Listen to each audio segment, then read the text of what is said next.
Ako po yung nananawagan sa ating legislative branch ng government, sa ating mataas na kapulungan at sa ating mababang kapulungan ng Kongreso para po matigil na ang pagnanakaw sa kaban ng bayan ng mga ganid, swapang, makakapalang muka. Urgent po, gumawa kayo ng batas. Kung sino man pong nagtatrabaho sa gobyerno ang magnakaw ng piso hanggang trillion pesos, bitay ang hatol. Kamatayan.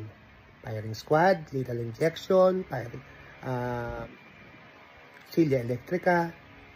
Gawin nyo po yan. Sana po gawin nyo. Kasi yung death penalty, ayaw nyo eh.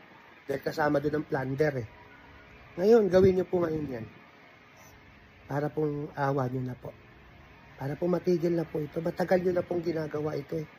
Titus pa lang kami, nagnanakaw na kayo. Wala kayong kabusugan. Hanggang ngayon, nagnanakaw pa rin kayo.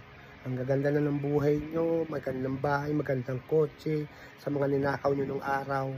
At kung mapapansin nyo, iisa lang ang apelido nyo.